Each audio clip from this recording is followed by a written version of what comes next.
Bueno, ¿qué pasa? Buenos días, ¿qué pasa?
Bueno, gente, vamos a empezar. Hoy no tengo la lista de temas porque hoy estoy en casa, no en la facultad. Pues ya saben por qué. Tengo que estar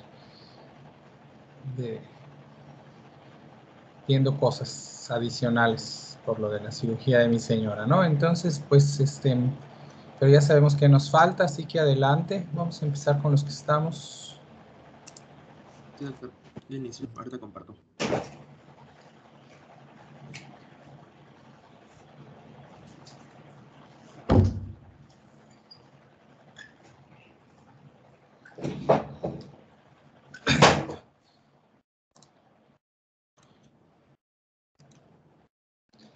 Depende cómo me veo. No sé.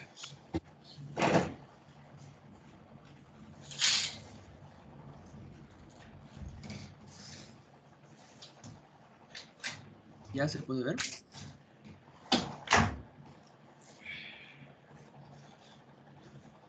Sí, ya se ve. Oh, demonios. Qué esquema tan complejo.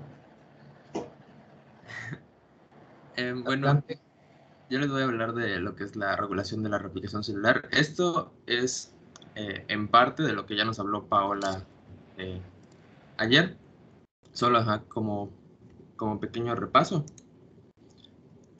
Lo que va a ver es que va a ser pues obviamente a través del complejo de ciclinas y sinasas dependientes de ciclinas, como ya vimos, y va a ser a través de diferentes puntos de control alrededor de todo el ciclo celular. Bueno, pues el primer punto de control va a ser regulado por el complejo CDK-ciclina con la CDK4/6 y la ciclina D. Sí pueden ver mi cursor, ¿verdad? Sí. Ok. No nos Lo que clavemos en los nombres y números de las ciclinas. Acuérdate que lo que estamos buscando es comprensión más que números. Esto es para todos, ¿eh? Digo, las puedes mencionar, pero lo que, como clínicos, la verdad es que yo no me sé las ciclinas y trato cáncer. O sea, sé qué hacen, pero no me sé cuál hace qué cosa. Ok.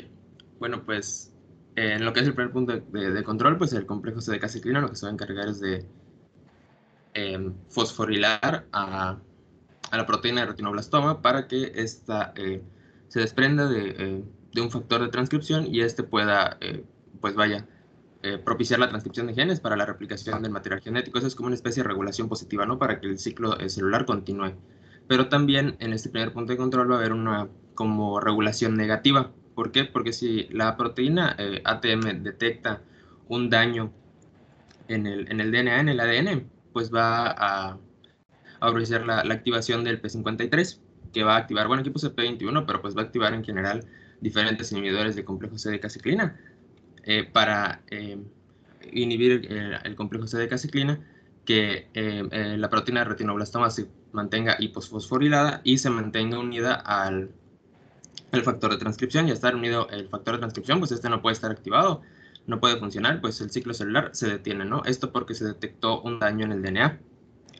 En el segundo punto de control, que es del DSAG2, pasa, digamos, a similar, ¿no? Aquí las SDK-ciclina, SDK2, ciclina A, que normalmente se encarga de verificar lo que es la replicación del ADN.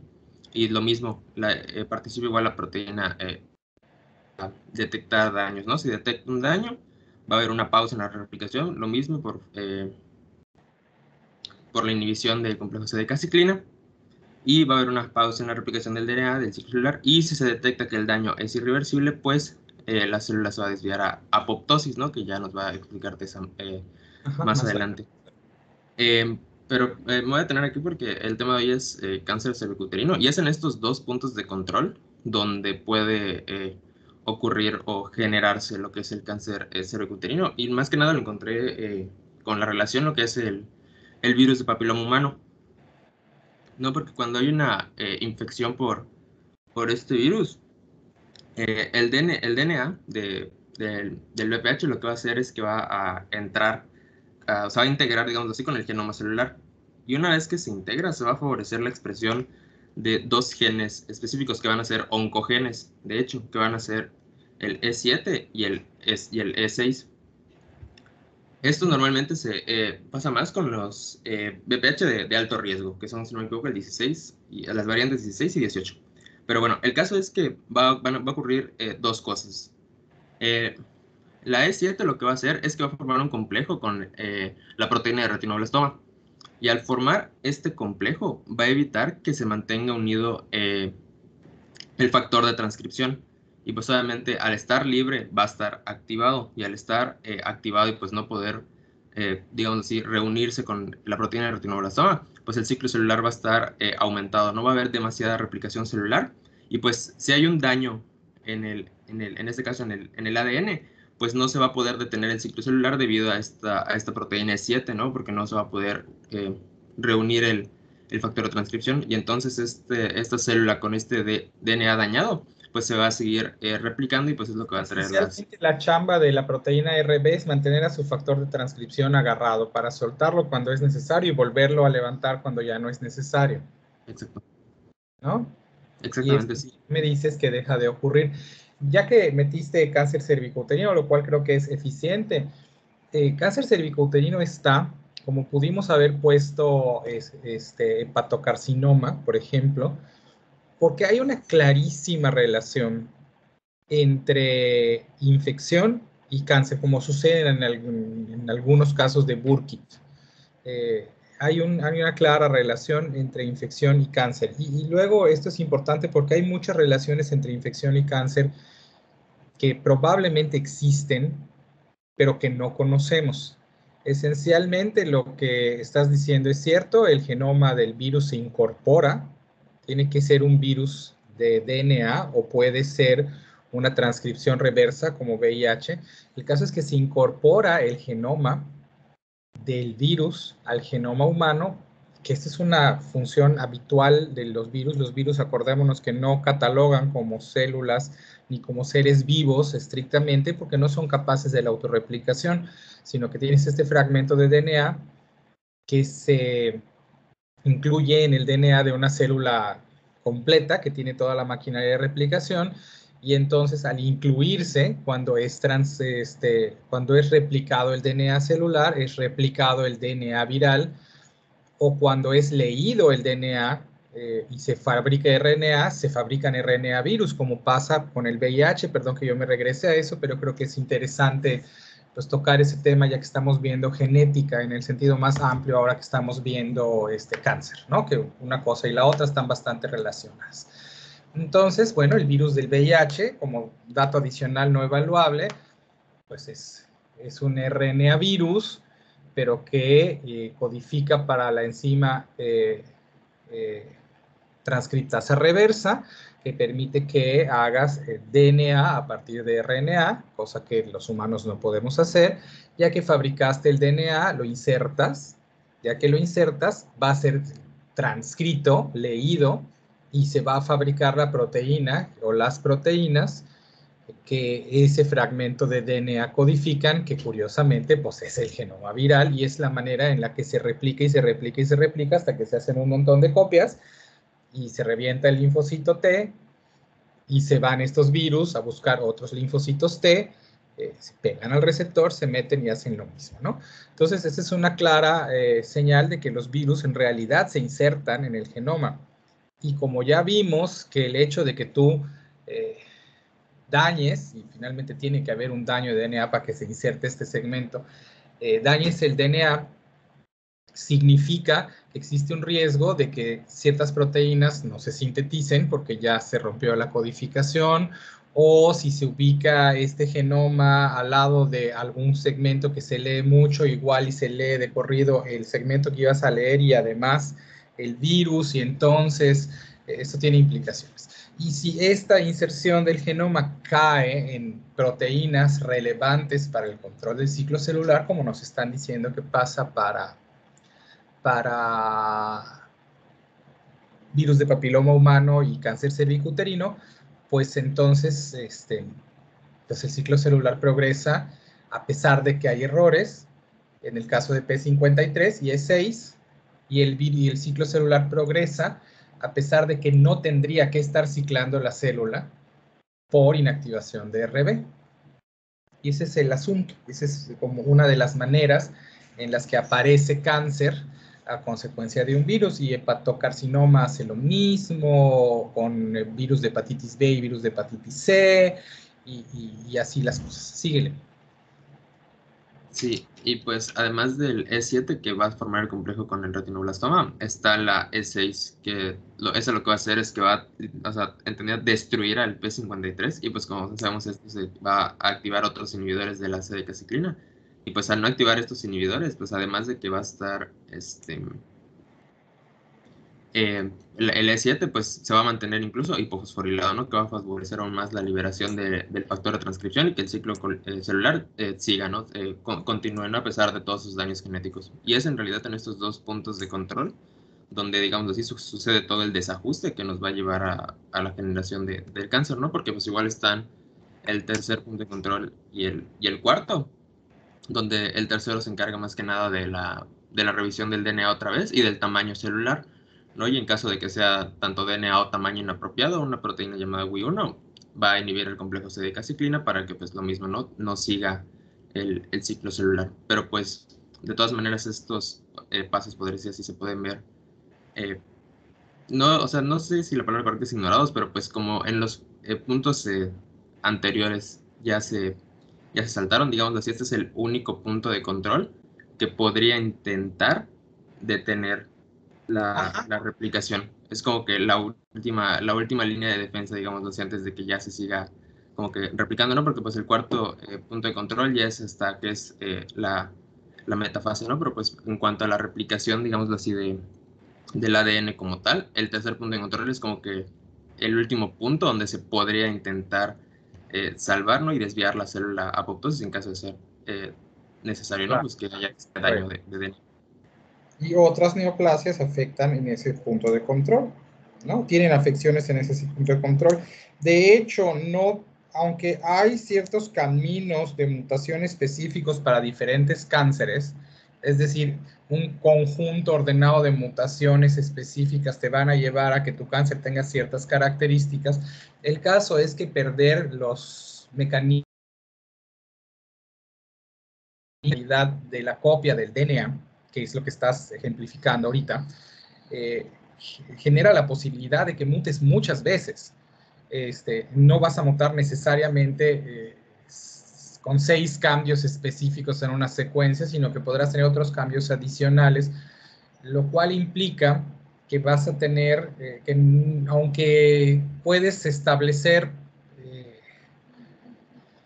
qué sé yo, cáncer de mama, por su localización, por su topografía y por la célula donde surgió, no necesariamente todos los cánceres de mama tienen las mismas características biológicas, aunque se hayan originado de la misma línea celular, porque dependiendo de cuáles mutaciones traen, pues van a tener un perfil diferente y cada mutación inhibe o favorece una acción específica. Entonces podrás tener cánceres de mama que surgen de la misma célula, pero que tienen perfiles biológicos completamente diferentes, lo cual implica que ganaron funciones diferentes y que inhibieron funciones diferentes, y eso implica que su comportamiento clínico puede ser muy diferente también.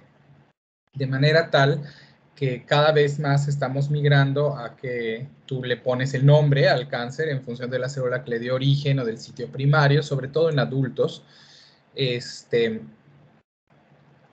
Y de ahí, todavía en niños también, y de ahí vas a hacer caracterizaciones, o se trata de hacer caracterizaciones génicas para que entiendas qué alteraciones hay, para identificar si existen tratamientos dirigidos a corregir el problema en especial, o si esto confiere una mayor resistencia a tratamiento y justifica un ajuste de tratamiento.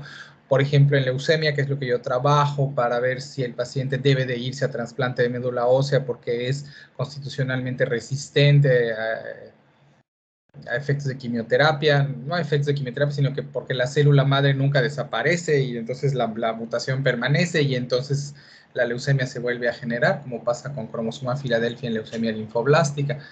Entonces, estamos avanzando hacia allá, hacia conocer los mecanismos biológicos, porque en última instancia el comportamiento de la célula no va a ser determinado por el hecho de que se originó eh, en, en el epitelio uterino, ¿no? O cervical del cervix, sino que su comportamiento biológico va a ser determinado por sus características genéticas, particularmente por aquellos genes activos y aquellos genes inactivos, ¿no? Entonces, si yo no tengo P53, la consecuencia es la misma en cualquier línea celular. De hecho, P53 es una de las alteraciones genéticas más frecuentemente encontradas en cáncer. Entonces, parte del comportamiento clínico depende de cuál es el tejido de origen, pero la mayor parte del comportamiento clínico depende de la activación y desactivación de genes. Eso, y ya voy a cerrar, explica, por ejemplo, por qué ciertos cánceres pulmonares tienen actividad endocrina, ¿no? Yo diría, pues el pulmón no es muy endocrino, que digamos. Pues no, pero no podemos olvidar que cada célula tiene el genoma completo y que esta activación y desactivación y metilación y desmetilación, pues tiene efecto en todo el genoma, no solo en el que la célula usa, y podría activar la lectura de genes que normalmente no se leen, y es por eso que existen, por ejemplo, algunos tumores que acaban por desarrollar actividad paraneoplásica o endocrina. ¿Sale? Sí. No sé, espero no haberme ido muy complicado. No, sí, sí está claro, doctor. Y pues, bueno, creo que sería todo de mi parte. Ok, ¿quién sigue? Yo, doctor, apoptosis. Ah, perfecto, ahí es a donde queríamos llegar, ¿no? Sí. Cuando mutamos. ¡Oh! ¡Qué ternura! Florecitas y todo. Bueno, primero que nada, la apoptosis es un tipo de muerte celular que usan los organismos para eliminar las células dañadas o no necesarias de una forma que está muy controlada para minimizar el daño a las células vecinas. La célula que muere por apoptosis sufre una serie de cambios morfológicos, reduciendo su volumen. Por ejemplo, la membrana se altera y aparecen protuberancias, como en esta parte que podemos ver burbujas o blips. El proceso se llama blibbing. El citoplasma y los orgánulos celulares se condensan y se liberan factores del interior de la mitocondria que promueven la muerte. Pero la resistencia a la apoptosis es una de las características que contribuyen a la generación de un tumor, y es por eso que tenemos que estudiar este proceso. Me voy a ir en general y luego un poquito más específico. Correcto. Ok, una de las características más importantes de la apoptosis es que se condensa el núcleo y se fragmenta el ADN en fragmentos de 200 pares de bases o múltiplos de ellos. Además, muchas proteínas celulares van a sufrir una ruptura o algo llamado proteólisis, que generalmente está catalizada por las caspasas. Estas caspasas tienen una cisteína en su centro activo y van a producir cortes en las proteínas justamente detrás del aminoácido aspartato, Y cuando se Por eso inicia el es proceso... el ASP de caspasas. Ah, Claro. wow. La C es cisteína, el ASP es de aspartato y ASA es de metabol de enzima. Wow. Sí, Claro, sí, la medicina tiene una nomenclatura bien ilustrativa, nada más hay que entenderle. sí. Y bueno, y corta la proteína y cuando se inicia el proceso de apoptosis se activan las caspasas, las cortan y finalmente va a cortar el ADN. Y ahora hay dos rutas principales de activación de la apoptosis. Una que se inicia en la membrana a nivel de las proteínas, que son estos receptores de muertes ejemplificados con una calaverita. Y la otra se va a hacer en respuesta al daño celular, ya sea causado por radiación o determinados compuestos tóxicos. ¿Cuál es el papel que va a tener la mitocondria, como la podemos ver aquí en grande? Bueno, durante la apoptosis, las mitocondrias van a liberar al citosol proteínas que van a participar en el proceso de manera decisiva. Es decir, una de estas proteínas va a ser el citocromo C, que una vez en el citosol va a producir la activación de algunas caspasas, como la caspasa iniciadora o la caspasa efectora. De esta manera, la liberación de proteínas de la mitocondria va acompañada de una pérdida de su función como organulo generador de energía, porque se afecta el proceso de transporte electrónico. Y las caspasas, yéndonos un poquito más centradas en ellas, son enzimas proteolíticas que van a sintetizar y liberarse en el citosol en forma de procaspasas, es decir, están en forma inactiva y requieren activarse.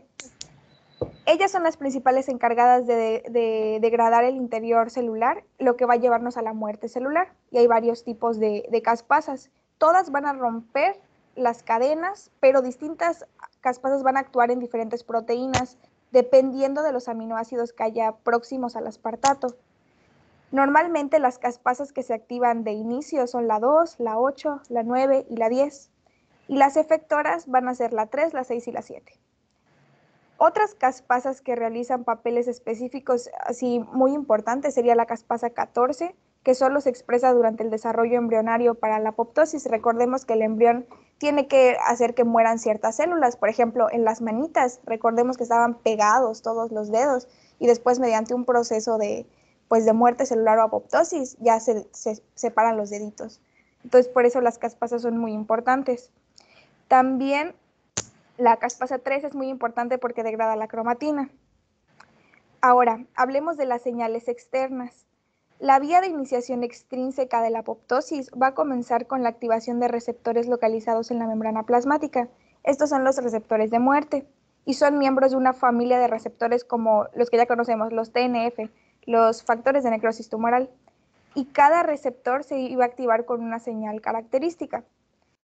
La llegada del ligando o señal, aquí tenemos la señal apoptótica, activa en los receptores en la superficie de la membrana, lo que va a disparar el reclutamiento de proteínas adaptadoras en el interior celular, que éstas se asocian a la procaspasa 8, haciendo que cambien las procaspasas y de esta forma las procaspasas se convierten en caspasas.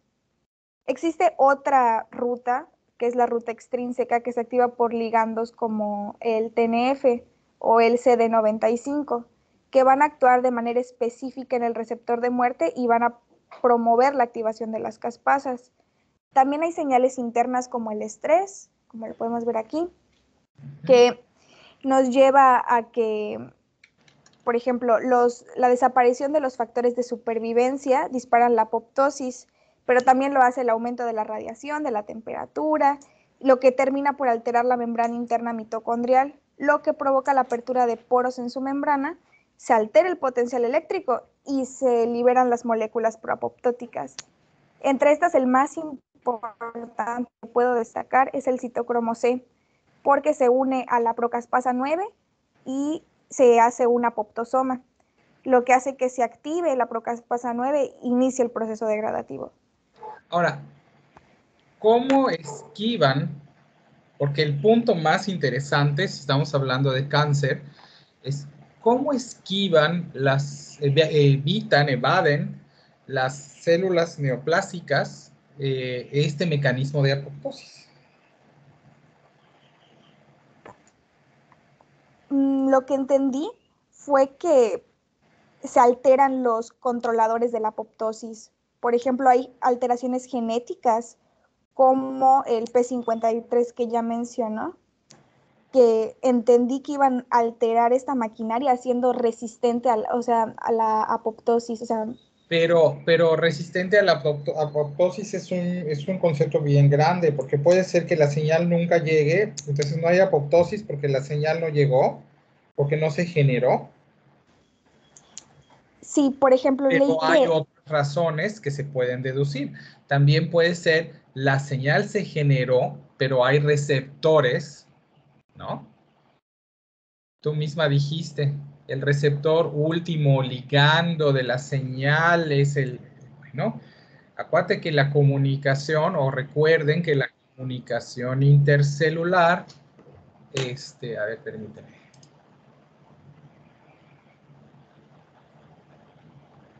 Ándele.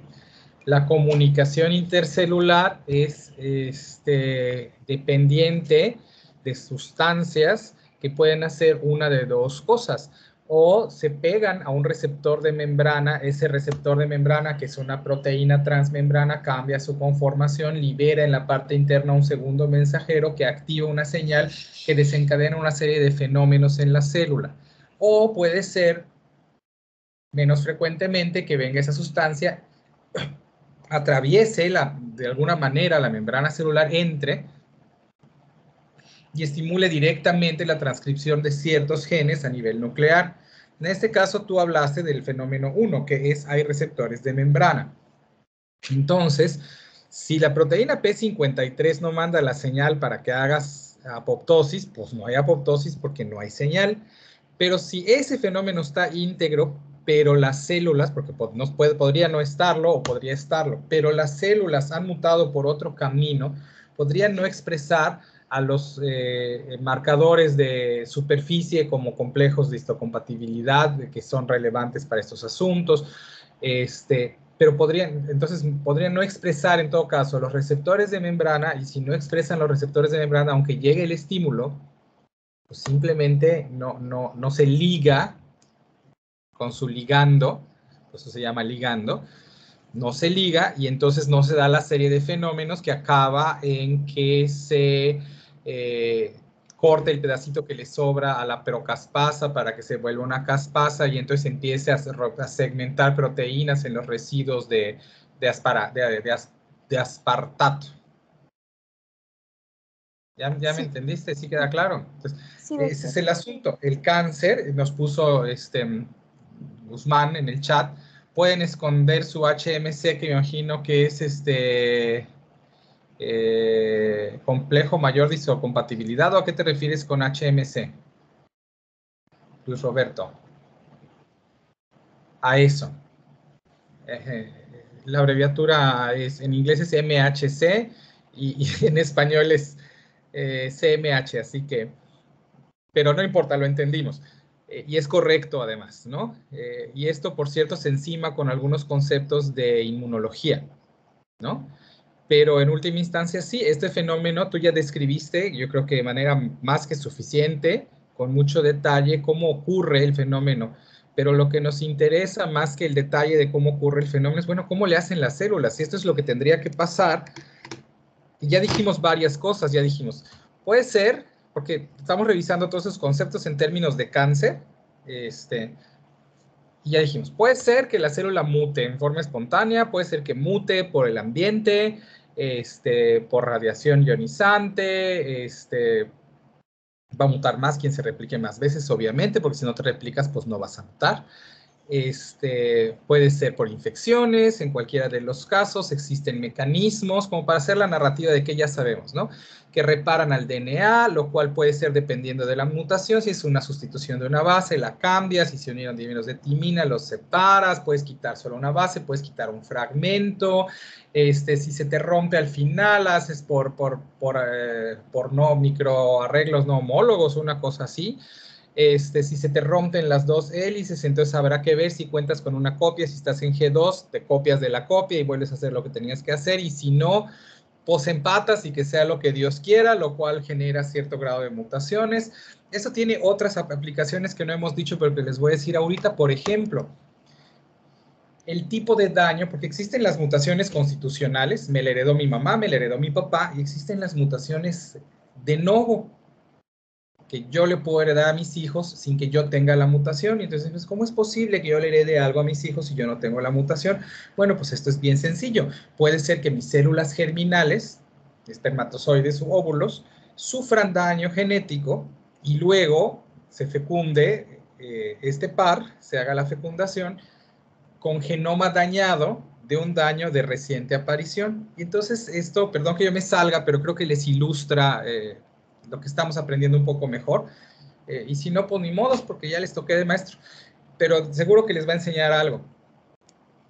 Y esto explica incluso por qué ciertos daños genéticos de novo son más frecuentemente generados por los papás y ciertos daños de novo son más frecuentemente generados por las mamás. Y esto tiene sentido cuando tú visualizas que cuando tú eras una embrioncita o una fetita, pues ya tenías tus óvulos ahí parados en meiosis 2, ¿no es cierto? Antes de que nacieras, ya están tus óvulos en meiosis 2 y ahí se quedan estacionados. Entonces la copia del genoma ya se hizo. De manera que errores en el mecanismo de copia pues no van a ocurrir más allá de los que hayan ocurrido. Pero no van a ocurrir más. ¿Estamos de acuerdo con eso, María Teresa? Sí, doctor. Sí.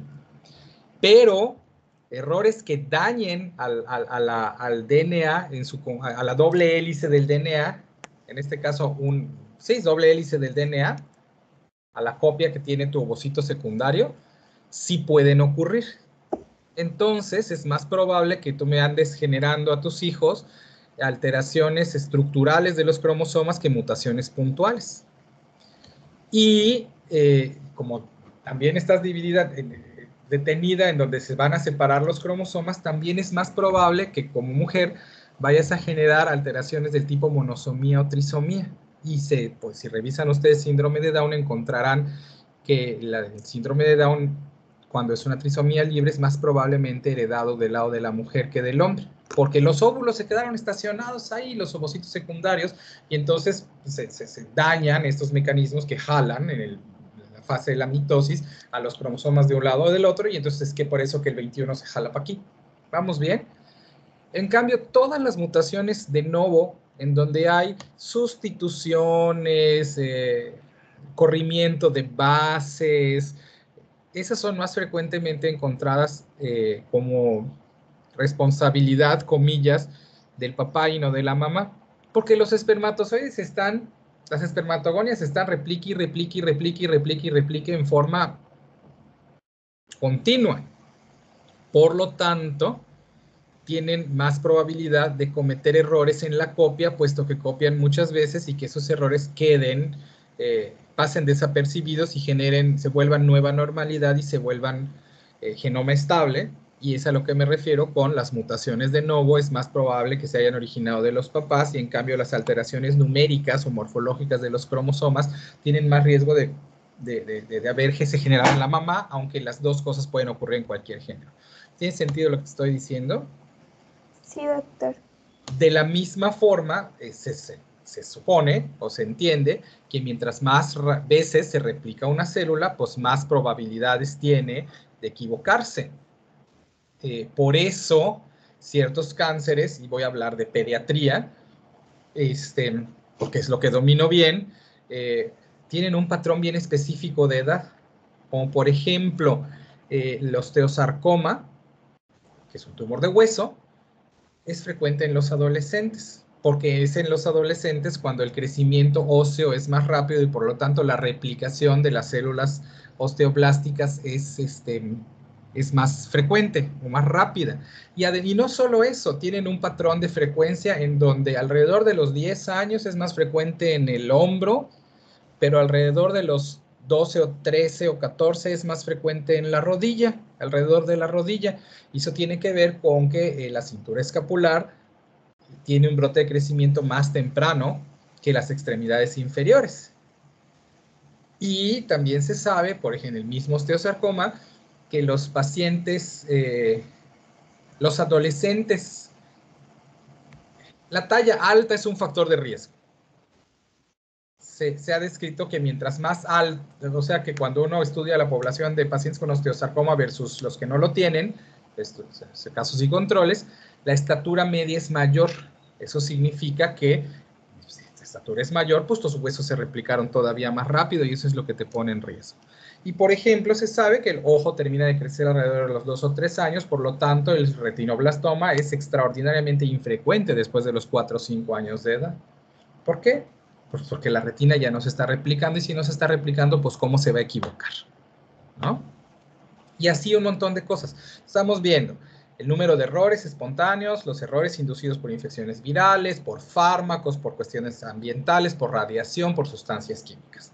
Luego, ya mencionamos los mecanismos de reparación. Si tú traes un mecanismo de reparación ineficiente, entonces hay más probabilidades de que los errores que ocurren, porque van a ocurrir, brinquen los mecanismos de control, se vuelvan estables y si esos errores, ya habíamos visto, caen en sitios críticos, pues acaba en que desarrollas cáncer. Para los que les tocó Lifraumenis y ya lo empezaron a leer, es justo esto. Es una deficiencia de P53 que hace que los mecanismos de reparación sean fallidos o sean ineficientes y eso no implica que te va a dar cáncer. Puede que no te dé, pero lo más probable es que te dé porque como tienes un defecto en la reparación de los daños del DNA, pues las probabilidades de que acabes con un defecto crítico son infinitamente más altas que las mías, por ejemplo, que yo no tengo mutado el P53, ¿no? Espero. De tal manera que el 95% de quienes portan defectos de P53 acaban con cáncer, ¿no?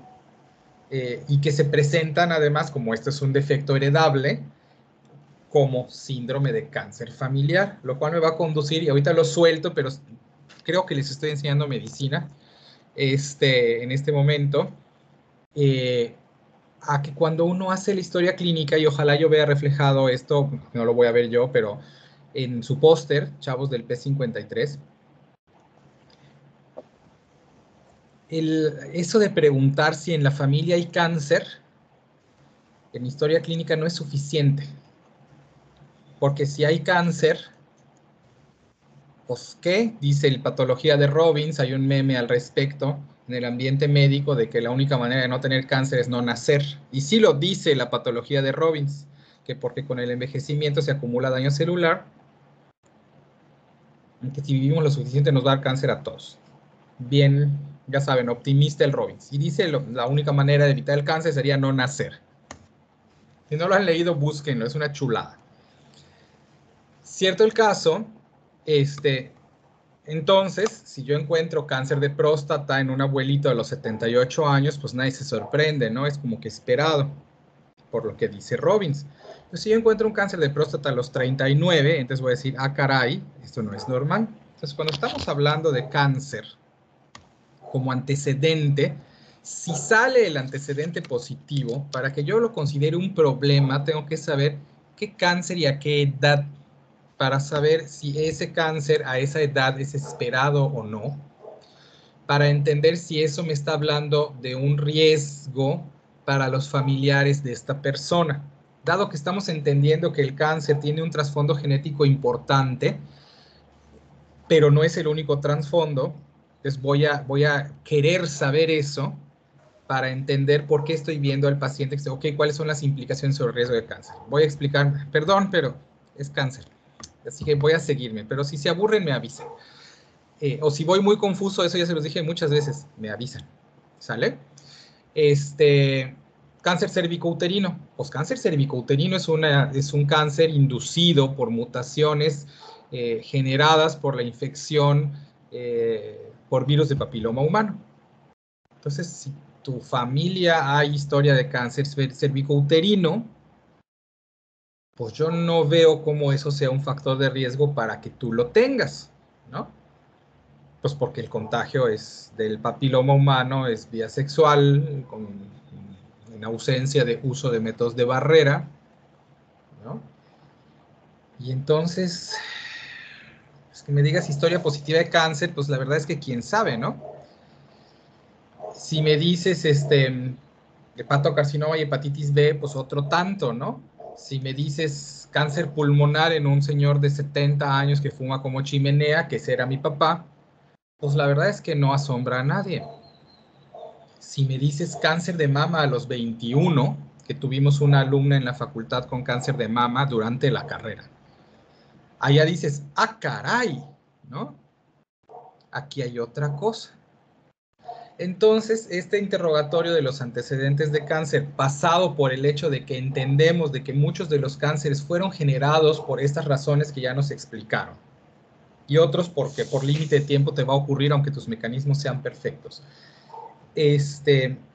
permite que uno sepa que no todo antecedente de cáncer es un factor de riesgo para alguien, que tienen que ser ciertos cánceres que se agrupen o cierto número de pacientes o la aparición de los casos a edades tempranas o en forma bilateral o en presentaciones agresivas. Y ya para que yo les suelte, tengo una paciente curada de leucemia con una historia tragiquísima.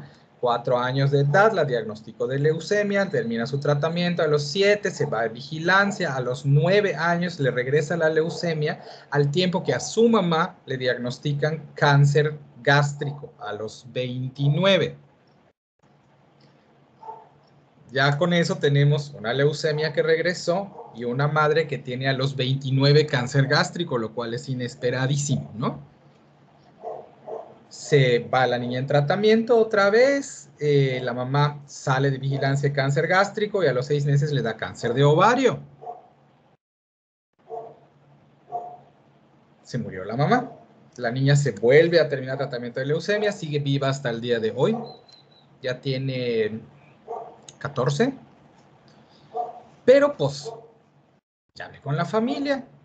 Oigan, necesitan una evaluación genética, hay un síndrome de cáncer familiar, hay una propensión que tuvo la mamá, que tiene la hija, que podría tener la hermana, que esta niña, si se reproduce, se lo puede heredar a sus hijos, y entonces es importante que se haga la investigación para que sepan si es P53 en el contexto del infraumenio o alguna otra cosa. Necesitan una evaluación por genética. Respuesta del papá.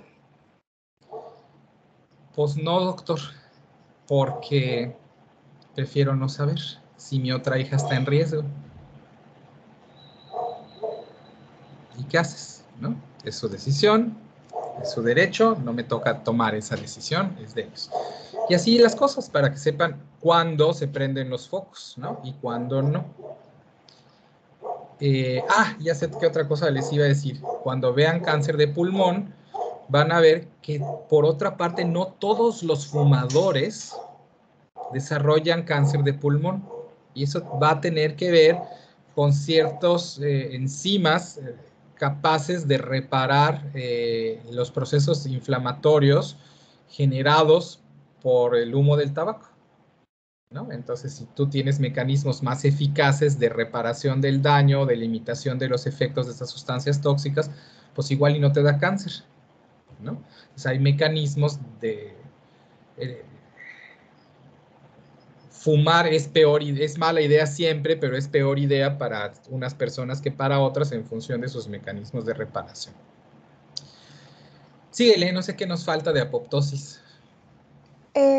Leí sobre un receptor más también. A ver, dispara. Ok, es el NF-κ beta. Que bueno, según mencionaba, es que va a estar activado en la inflamación, pero la inflamación también lo va a activar. O sea, es como que él estimula la inflamación, pero también la inflamación lo estimula a él mismo. No sé si esa parte queda clara. Vamos a ver cuando veamos sistema inmune y cáncer, pero es cierto que hay mecanismos, la inflamación crónica es un factor de riesgo para cáncer, eso es verdad. Sí, y cuando se activan... Eso tiene ciertos alcances, porque cuando vimos obesidad y síndrome metabólico, dijimos que es un proceso de inflamación crónica. Sí. Así que obesidad y cáncer, creo que lo vimos, era uno de los subtemas. Pero si no era, va a ser el año que viene, porque hay una asociación entre obesidad y cáncer. Ay, miren, cuando pongo mi dedo aquí se ve mi hamaca de pitaya. Ahí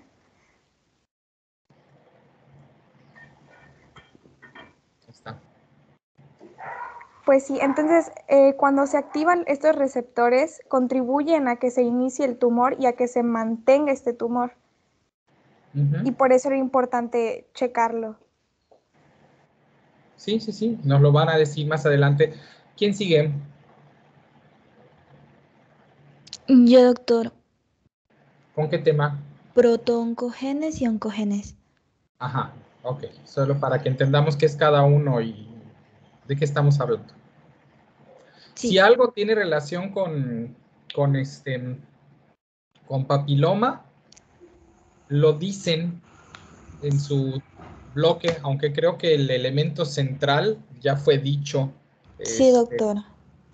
cómo se incluye el virus y esto causa daño genético que genera la inactivación de ciertas proteínas que modulan la reparación y entonces esto es lo que genera la cascada de mutaciones que conducen a la desdiferenciación de la célula, metaplasia, anaplasia, displasia, que da como resultado esta incapacidad, o sea, este linaje celular, se llaman clonas,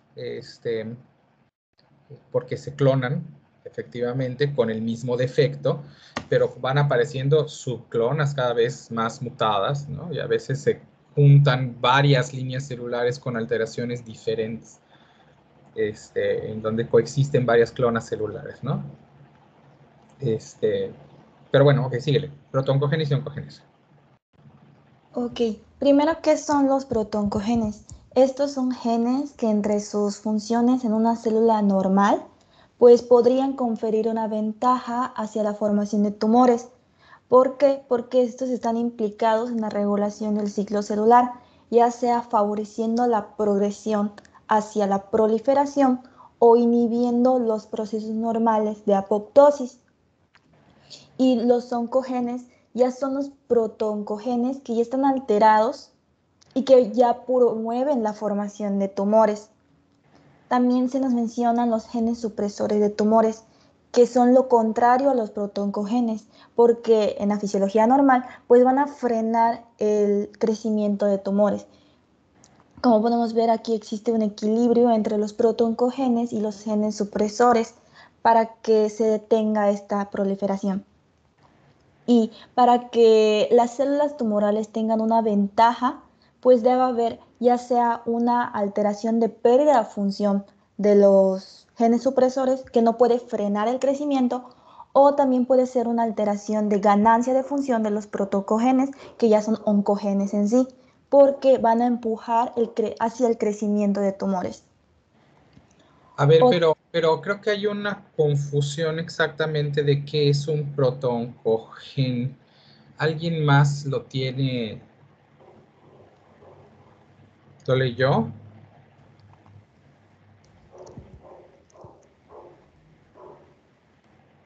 O sea, estos protooncogenes van a codificar proteínas que estos tienen funciones. Pero son de actividad normal. Sí, estos son normales. Los oncogenes son cuando ya tienen una alteración o mutación que ganan función, entonces rompen el equilibrio y se va más hacia la formación de tumores, hacia la proliferación de células. El protooncogen, exactamente. El protooncogen es el gen normal. Y cuando muta, se vuelve un oncogen, efectivamente. Es correcto, está bien. Sí, sí, sí, no lo había yo visto. Que quede claro, ¿no? El protooncogen existe, es una proteína normal que tiene una función normal Exactamente. y es cuando se activa que en forma anómala que empieza a favorecer el crecimiento. Entonces, básicamente tú podrías decir, codifican factores de transcripción que hacen que se expresen otros genes, estimulan la división celular, qué sé yo, este tipo de cosas, ¿no? Pero cuando la célula se está dividiendo, esto es importante, cuando se deja de dividir, se deberían dejar de expresar estos productos.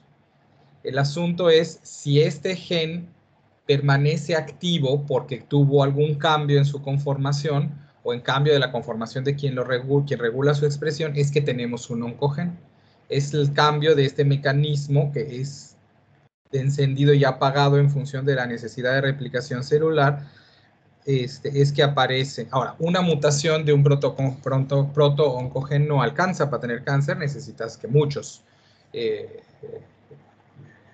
mecanismos genéticos diferentes se sumen para que acabes teniendo la neoplasia. Síguele, síguele, ya, sí estabas bien, síguele. Y aquí tengo un cuadrito donde se comparan los oncogenes y los genes supresores de tumores. Aparte de que los protooncogenes necesitan activarse por una ganancia de función para convertirse en un oncogen, los genes supresores se tienen que inactivar para que pueda haber la proliferación. Exactamente. Los oncogenes son dominantes porque... El contexto de proto-oncogen es algo cuya existencia favorece el cáncer y el supresor tumoral es algo cuya ausencia favorece el cáncer. Decía, se comporta como dominante, ¿esto es correcto? Síguele Sí, con esa idea. porque requiere solo un alelo para que pueda producirse esta ganancia de función. En cambio, los genes supresores de tumores son más recesivos porque requiere que ambos estén desactivados para que se pierda la función o a veces un alelo es suficiente, pero también el otro debe estar como que tiene que haber una reducción en su expresión para que ya sea más presente su inactivación. Sí, que si tú tienes algo que favorece, con que se lea una copia se va a leer de más. Por eso se comporta clínicamente como dominante. Y en cambio, cuando te falta una copia, pero tienes activas las dos, ojo, pero tienes activas las dos, entonces, pues lo que se sintetiza con la otra copia es suficiente como para que suprimas. Por eso se comporta como recesivo.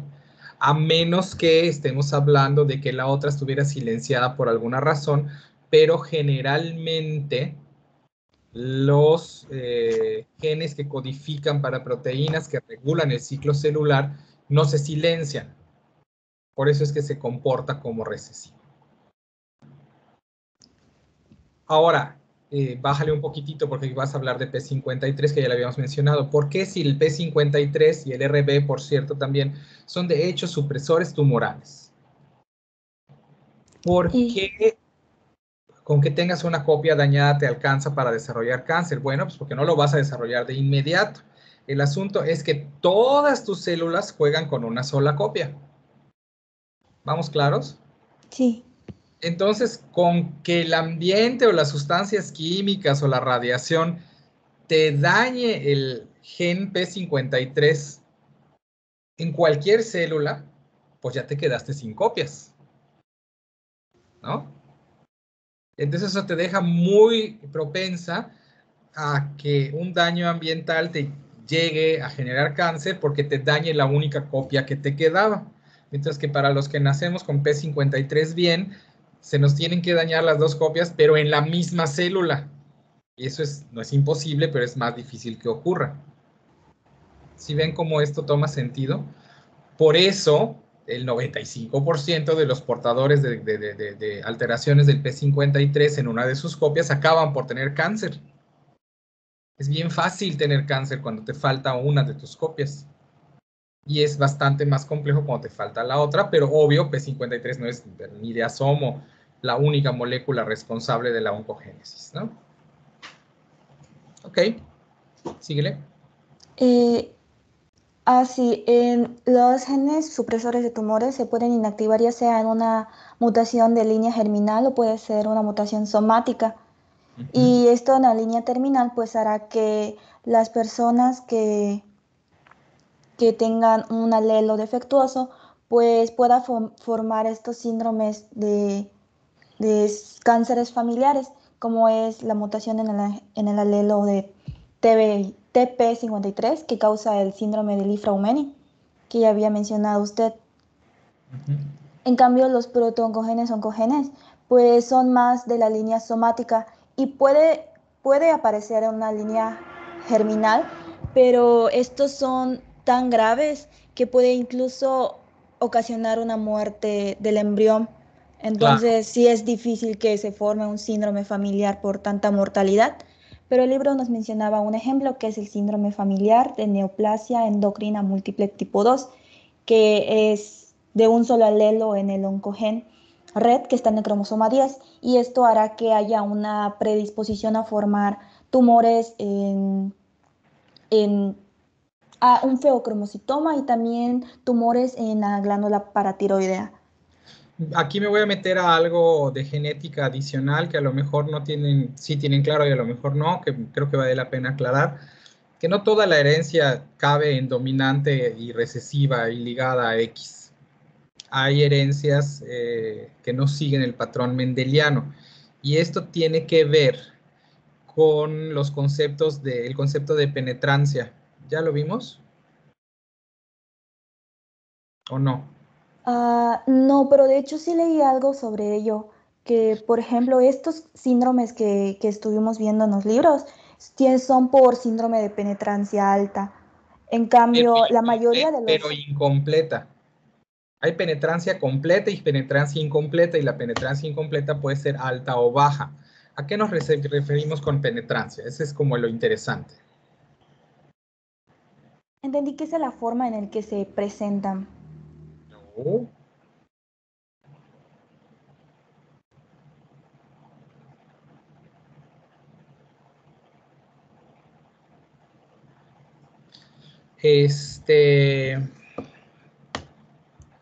A ver, el que está preguntando lo de las vacunas, de una vez lo aclaramos. ¿Quién es el que está preguntando lo de las vacunas? En el chat de WhatsApp. O sea que no está en clases, pero está en el chat. A ver, aguántenme.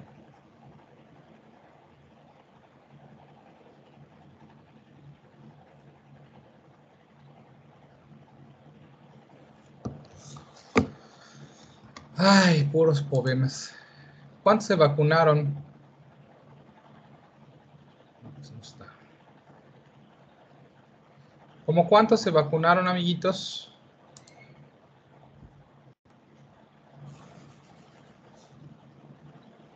En el chat creo que 2 confirmaron que se vacunaron y uno más que yo sepa. Solo 3 llegaron. Que confirmaron en el chat, pero no sé si alguien más. Ok. Pensé que habían corrido y habían llegado. 3.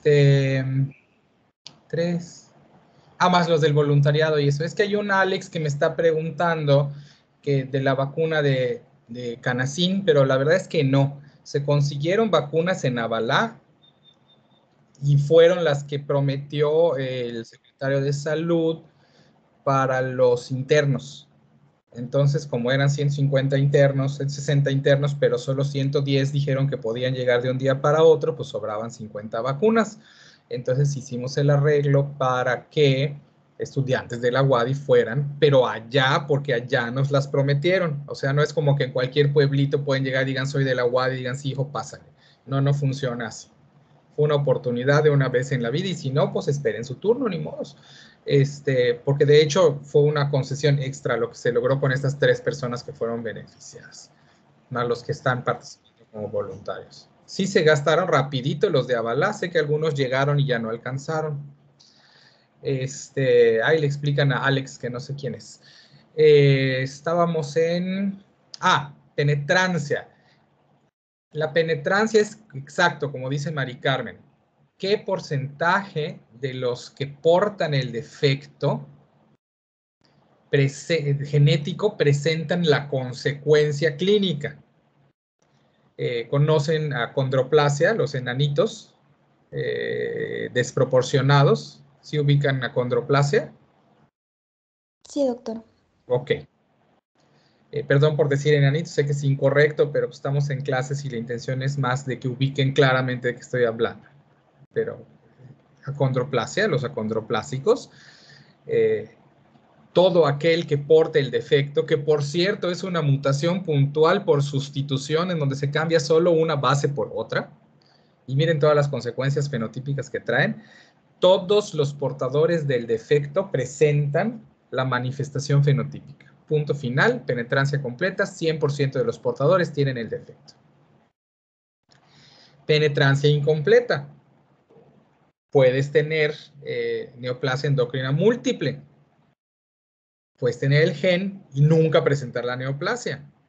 Eso quiere decir penetrancia incompleta, aunque portes el defecto, no necesariamente aparece la traducción clínica. Y cuando hablamos de penetrancia incompleta, entonces entramos en los matices de penetrancia alta, como nos dijeron en estas dos, o penetrancia baja, porque pocos de los portadores presenten el defecto, ¿no? El concepto de expresividad es diferente porque habla de la intensidad de manifestación. Esto aplicaría, por ejemplo, para hipercolesterolemia familiar, ¿no? Pero tu colesterol va a estar en 300, en 500, en 800, en 900. Ahí estamos hablando de la intensidad de la manifestación, que eso es otra cosa. Pero aquí nos interesa porque las alteraciones genéticas que causan cáncer, como cáncer de colon asociado a pólipos o no polipósico, o linfraumeni, o retinoblastoma hereditario, o Wager, o qué sé yo, Dennis Drash, esta neoplasia endocrina familiar múltiple tipo 2, tipo 1, tienen penetrancia incompleta. Eso quiere decir, portar el defecto no garantiza la consecuencia, pero tienen penetrancia alta, estas que estás mencionando, y más baja otras. ¿Sale? Para entender de qué estamos hablando en términos genéticos. Sigue. Sí, doctor. Aquí puse dos ejemplos sobre las proteínas que pueden codificar los protoncogenes y los genes supresores de tumores. Un ejemplo es el factor de crecimiento, el receptor al factor de crecimiento epidérmico, que va a cooperar junto con otros genes, otras proteínas, para que puedan señalizar vías proliferativas y también apoptóticas. Entonces, si hay una activación mayor de lo normal mediante una alteración, pues va a haber una sobreactividad que va a llevar a un crecimiento no regulado. Que la proteína, el receptor se encuentre permanentemente activado. Sí. Recibe, suelta su segundo mensajero, se vuelve a ligar, lo vuelve a soltar, se vuelve a ligar, lo vuelve a soltar, y entonces se estimula la replicación celular. Ok, y en P53 creo que ya lo vimos bastante. Sí. Tienes virus de papiloma, porfa, para que veamos esto. Sí, aquí nos decía que los genes del virus de papiloma funcionan como oncogenes en nuestras células por parte del E6 y E7, que van a desactivar los genes supresores de tumores. Esto ya nos lo habían mostrado por tu compañero, ¿no? Y solo era eso. A ver, pero esto, a ver, arribita. Esto, un poquito más. Aquí. Esto podría permitir que las células que recubren el cuello uterino crezcan demasiado rápido y creen cambios en genes adicionales. Sí, claro que sí. Y ya, ¿está bien? Sí, era todo eso. Ya lo mencionó mi compañero. La manera en la que genera el daño.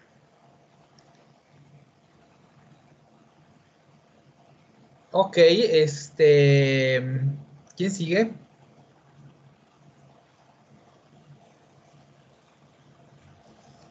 Yo, María Fernanda, con sistema inmune.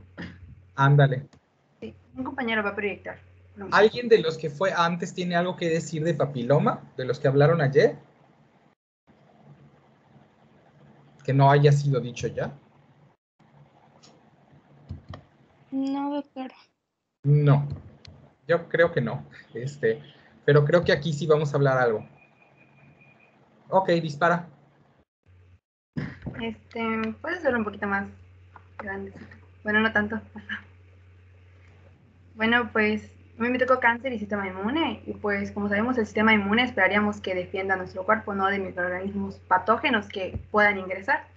Entonces, pues primero, como siempre, se activa la respuesta innata, se liberan citocinas, llegan macrófagos, neutrófilos, natural killer, se une la respuesta adaptativa, etcétera, ¿no? Entonces, una vez que acaba el proceso infeccioso, pues se espera que el cuerpo regrese a la homeostasis.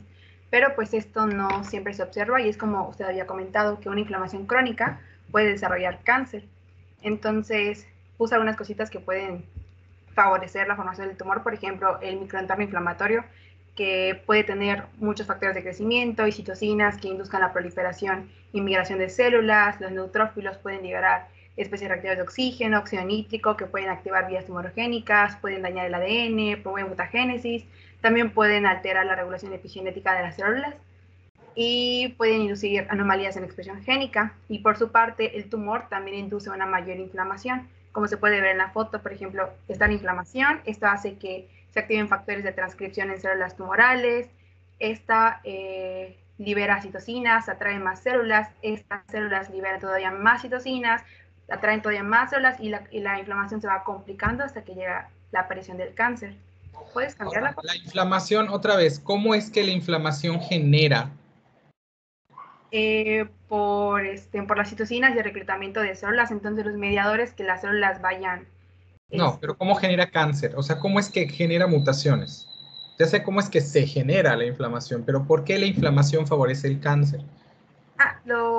Es que lo dividí en 3 fases. ¿Puedes cambiar a la siguiente, por favor? Dividí que, Eso por es ejemplo... interesante. Se activa la inflamación. Ay, perdón. Por ejemplo, en tabaquismo tienes inflamación crónica del epitelio bronquial, ¿no? Sí. Por decir algo, ¿no? Hay lesiones en mucosas que llevan a cáncer por frote.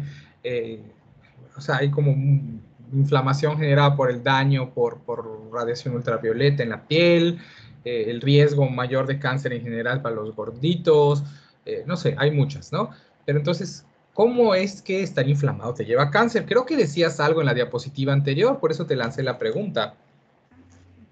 Ay, ¿puedes regresar? ¿Te diste cuenta de ese detalle? Es que, bueno, yo lo vi más, o sea, específicamente todo no, o sea, me mencionaba que, por ejemplo, habían factores de transcripción y esto activaba vías tumorogénicas y alteraba el ADN. Entonces, así favorecía. A ver, tú dices allá, neutrófilos generan radicales, especies reactivas de oxígeno y óxido nítrico, que es una especie reactiva de oxígeno, que activan vías tumorigénicas porque inducen daño en el DNA. Fíjate que estamos hablando de que el daño genético es un factor de riesgo para presentar cáncer si el daño cae en el lugar incorrecto o no deseado, ¿no? Entonces, el hecho de que en la inflamación crónica tengas liberación de radicales libres de oxígeno o especies reactivas de oxígeno hace que se incremente la probabilidad de que se te dañe el genoma, y esto es el punto de iniciación de la cascada de fenómenos que puede conducir al desarrollo del cáncer, porque puede no conducir si ese daño es identificado y termina en apoptosis o termina en reparación, pues no pasa nada, ¿no? Pero esa es la razón. Aquí estaba en tu diapositiva 1. Sigue. Gracias. ¿Puedes cambiarla, por favor? Entonces, leí en un artículo y en un libro que este proceso de la participación del sistema inmune en el cáncer es por medio de fases de inmunedición, que por lo que entendí es solo el hecho de que el sistema inmune intenta acabar con el cáncer, pero el cáncer igual al mismo tiempo se va volviendo resistente. Entonces, estas fases de inmunedición donde ocurre todo esto son 3: eliminación, equilibrio y escape. Entonces, en la eliminación tenemos la parte de inmunovigilancia, donde pues tenemos respuestas innatas y adaptativas que van a intentar acabar con el tumor. Por ejemplo, tenemos la participación de los natural killers, que estos pues van a reconocer a las células transformadas por medio de lo que son las moléculas de clase 1 del complejo mayor de histocompatibilidad, porque los natural killers lo que hacen es que, bueno, yo tengo entendido que van como que contando, ¿no?, los complejos en las células, y si ven que están completos no le hacen nada, pero si ven que le hace falta, entonces la atacan. No, hay un detalle de... Ahora te lo explico un poquito mejor. Sí. El complejo mayor o principal de histocompatibilidad es como si fuera un código de barras que identifica cuáles son células propias y cuáles son células ajenas. Entonces, el sistema inmune, en condiciones normales, porque la próxima semana vamos a ver que se le puede alborotar, identifica o va buscando, dentro de las cosas que hace, va identificando por reconocer estas células que expresan este complejo de histocompatibilidad que heredaste, por cierto, mitad de tu mamá y mitad de tu papá. que le permite saber que esas células son propias y entonces las deja en paz. Entonces, los linfocitos NK están encargados de eliminar, en condiciones ideales, estarían encargados de eliminar a aquellas células que guardaron su complejo de histocompatibilidad, porque uno de los mecanismos de evasión de las células neoplásicas es guardar sus complejos de histocompatibilidad, porque si expresan una proteína diferente, si mutan en las proteínas de superficie, el sistema inmune dice, ah, esto no es mío. Es lo que hacen cuando te ponen el riñón de alguien más. Si a ti te ponen el riñón de alguien más, tu sistema inmune va a decir, ah, estas células tienen un código de barra diferente, yo no lo conozco. Y entonces vienen y causan una respuesta inmune que daña al injerto. Es como funciona. Por eso a los pacientes trasplantados se les dan inmunomoduladores para aplacar la respuesta de estas células para que no destruyan al riñón que te pusieron, que te está salvando la vida. Pero tú lo rechazas, tu sistema inmune tiende a rechazarlo a menos que sea idéntico en el complejo de histocompatibilidad, en cuyo caso, pues, le perdona la vida. Entonces, el sistema inmune tanto ataca a células que expresan en su membrana un código de barras diferente, creo que visualizarlo como código de barras ayuda un poquitín, como también las células NK afectan a las células que no expresan nada. Entonces, ¿por qué? O sea, como qué está pasando, ¿no? Por eso te están diciendo aquí el sistema inmune tiene un mecanismo de control o tiene una participación en la destrucción de células tumorales siempre y cuando se pueda dar cuenta que las células que está enfrentando no tienen nada que hacer ahí, ¿no? Sí. Por parecer ajenas o por no poderlas identificar de ninguna manera. ¿Ok? Sí. Es cierto, el complejo principal de histocompatibilidad participa. Pero hay mecanismos de evasión, creo que vas a ponerlo en la siguiente diapo, no lo sé. Sí, están después. Ok. Entonces, ¿continúo aquí o me voy a los mecanismos de evasión? Pues no sé, si crees que hay algo aquí que haga falta, pues dínoslo, porfa. Sí, ¿qué otro? Ay, no. Que otra forma del natural killer que tienen de atacar al tumor es por medio de detectar inmunoglobulinas que lo rodeen, en este caso inmunoglobulina G, y entonces igual produce o induce la apoptosis de la célula a través de mecanismos que generan perforaciones en la membrana del tumor. Otra cosa que nos ayuda, otra célula que nos ayuda... Los macrófagos son los que reconocen...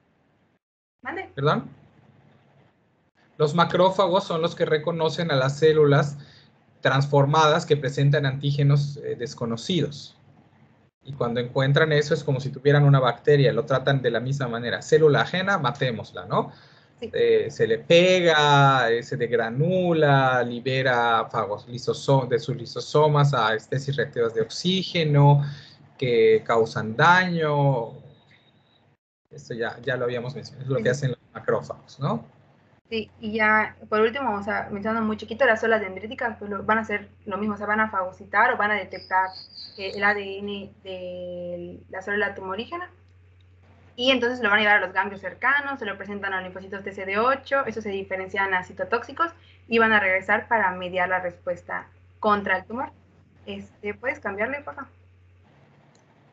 Luego, esta fase de equilibrio, pues es únicamente el hecho de que, pues, aquí ya algunas células empiezan a ser resistentes a la respuesta inmune y entonces está como que esta pelea entre el sistema inmune intentando eliminar y el tumor volviéndose resistente a ella. ¿Puedes ponerle a la siguiente, por favor?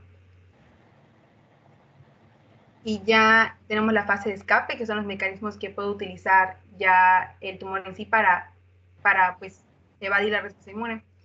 Entonces, lo de la pérdida de los complejos, pues eso ya lo habíamos mencionado. Entonces, me voy a pasar a lo que son la actividad de las células supresoras derivadas de mieloides, que estas son células inmaduras que van a inhibir la actividad de las células T, o bueno, de la respuesta inmune, en situaciones patológicas, porque normalmente se diferenciarían en macrófagos o en granulocitos o células dendríticas, pero en condiciones patológicas como el cáncer, hay algunas citocinas que inducen su transformación para inactivar la respuesta inmune.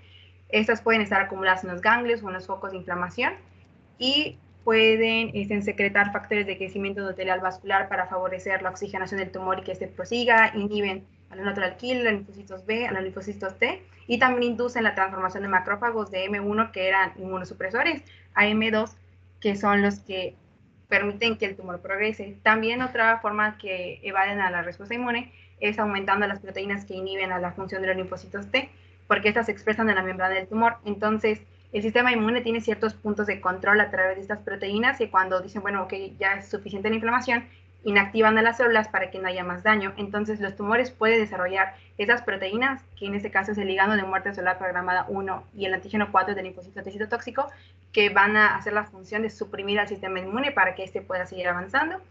Y en cuanto a los macrófagos de tipo 2, que pueden ser inducidos por las células supresoras derivadas de mieloides, pues que van a secretar igual factores inmunosupresores, pueden estimular la angiogénesis para seguir oxigenando el tumor, se secretan proteasas para remodelar la matriz y también algo importante es que pueden reclutar a los linfocitos T reguladores, que eso es lo que hacen, es similar a los puntos de control de las proteínas y cuando ven que la respuesta inmune pues ya es suficiente, la inactivan, solo que en este caso los macrófagos hacen que se inactive mucho antes para que el tumor pueda seguir avanzando.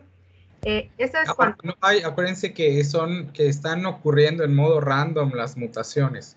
Y habíamos dicho en alguna clase anterior, estoy casi seguro, que cuando hablamos de la selección natural, en realidad la selección natural ocurre en función de genes y no de especies. Y el cáncer lo ejemplifica perfectamente porque van ocurriendo mutaciones letales y esa célula se muere. Y de repente ocurren mutaciones que resulta que inactivan al complejo mayor de histocompatibilidad y eso es una ventaja genética, así que esas células empiezan a replicarse más. Dentro de esas mismas células transformadoras, que ya no son susceptibles de ser identificadas por los CD8, porque los CD8 iban a buscar a los del complejo mayor de histocompatibilidad, resulta que se generan otros cambios que van inhibiendo otros mecanismos, pero no porque la célula lo decida, sino que están mutando hasta que ¡pum!, le dan a la mutación que les da una ventaja genética y esa clona es la que empieza a predominar. No sé si esto queda claro. Sí, doctor. Sale para que entendamos que pues, no es algo planeado o maquiavélicamente diseñado, es una cuestión aleatoria. Sí, y ya lo siguiente ya es sobre el cáncer cervicouterino. ¿Puedes cambiarla, por favor?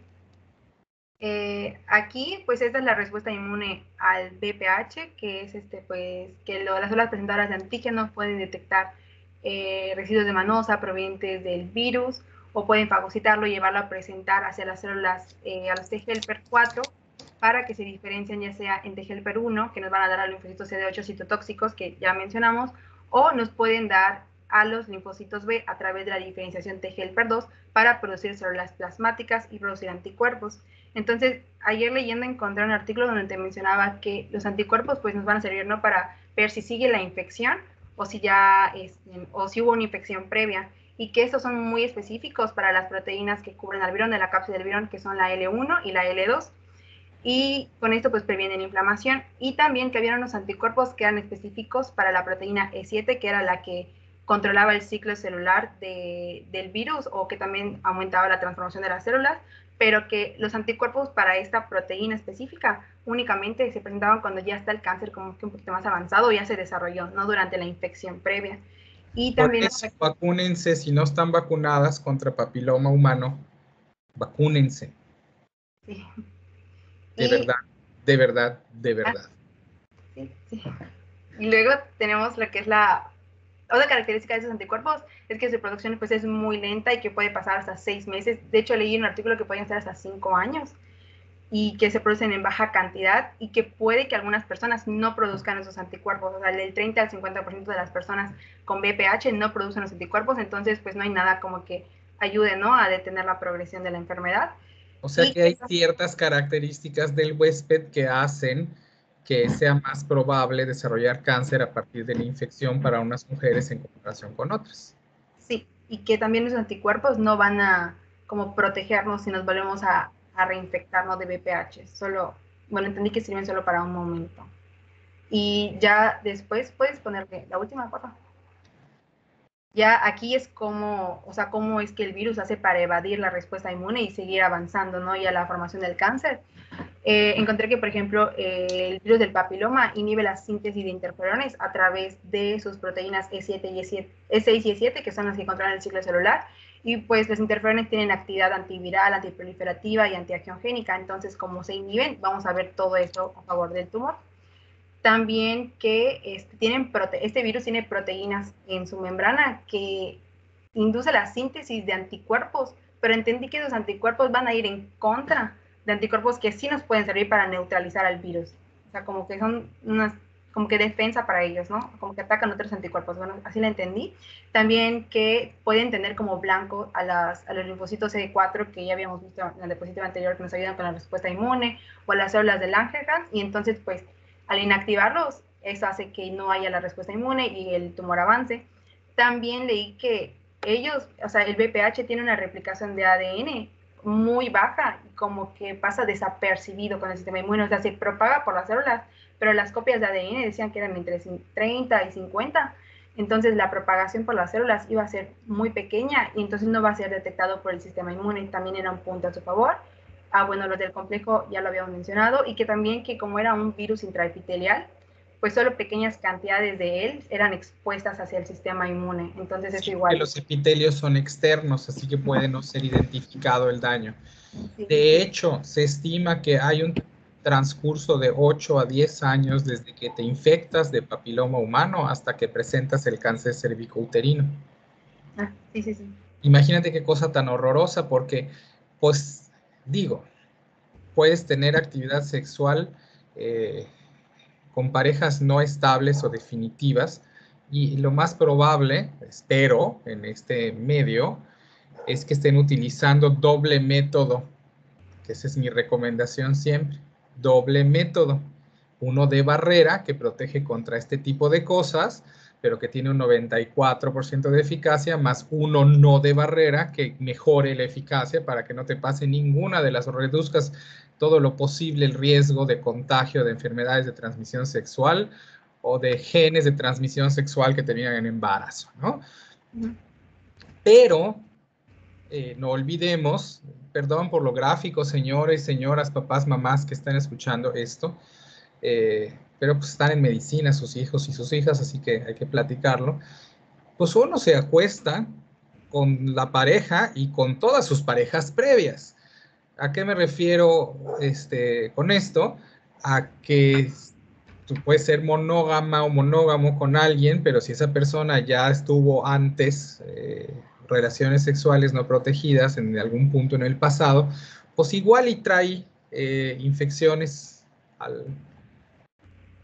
al cuarto, ¿no? Y pues te las podría contagiar.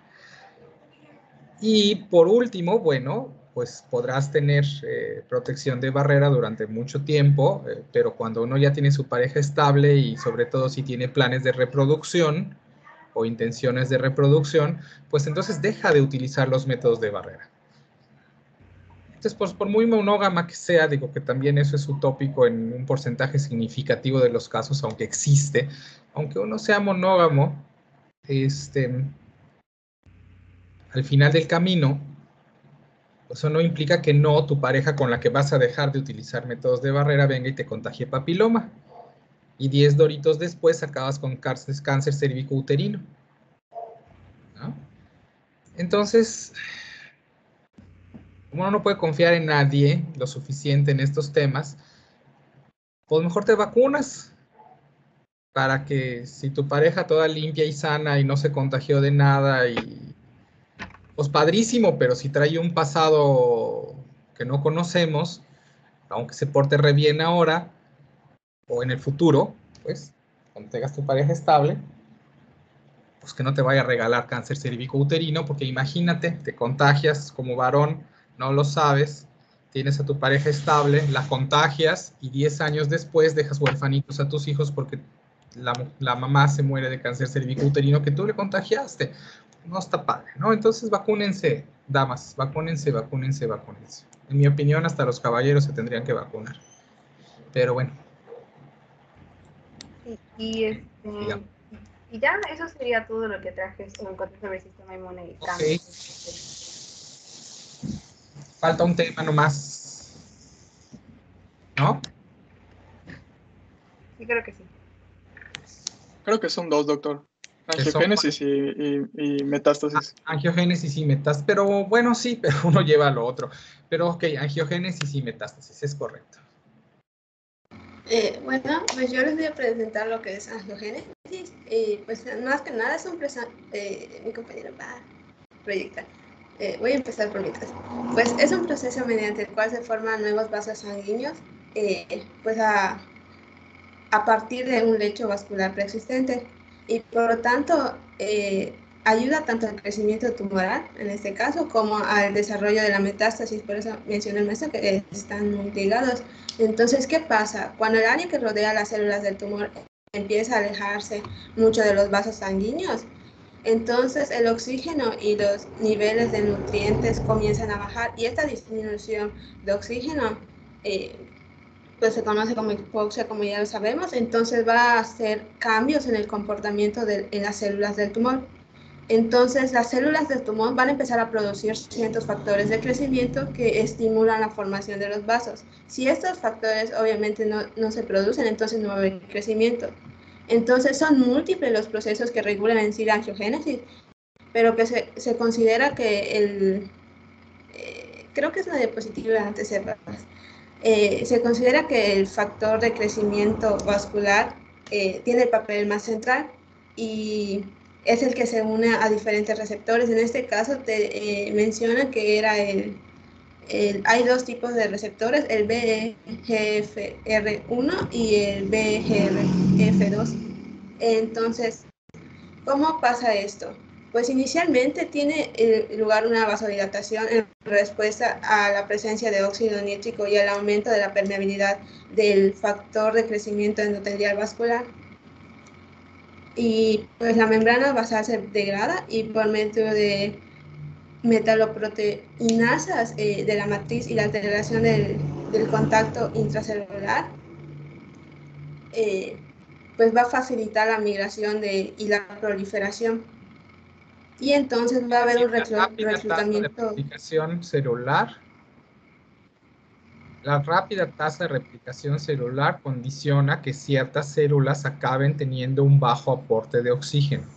Esto ya habíamos dicho que de alguna manera era superado porque las células tumorales adquirían predominantemente metabolismo anaeróbico, eran productores de lactato, porque obtenían energía de glucólisis anaeróbica y de gluconeogénesis, que por cierto es uno de los mecanismos junto con la secreción de factor de necrosis tumoral que explica por qué en algunos cánceres el paciente pierde peso, ¿no? Y se desnutre.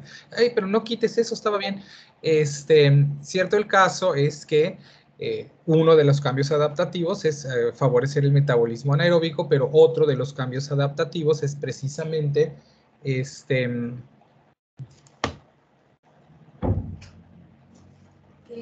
vean esta chulada.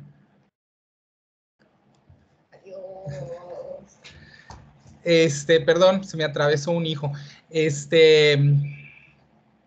Otro de los cambios adaptativos es liberar factores angiogénicos y secretar metaloproteinasas de matriz que hacen que estos vasos se generen, vasos de neoformación, que van a llevar oxígeno y nutrientes al tumor, que son necesarios porque están en alta tasa de replicación y por lo tanto son dependientes de flujo sanguíneo. Así que en general hay angiogénesis en cáncer, y si una lesión, una célula, cuando nos hablan de biología de las metástasis, se despega y se va vía linfática o vía sanguínea y fluye y luego se encuentra otro nido y se instala y se empieza a replicar, cuando se empieza a replicar ahí también va a necesitar generar vasos sanguíneos que le lleven el aporte nutricio para que pueda seguir creciendo, ¿no?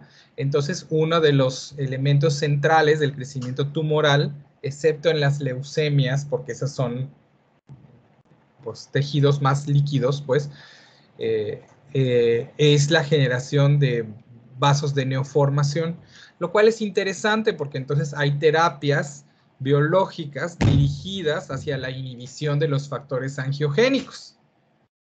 que sirven para disminuir la velocidad de crecimiento tumoral. No son curativas, pero son contributivas con relativamente pocos efectos secundarios. Síguele, ¿dónde nos quedamos?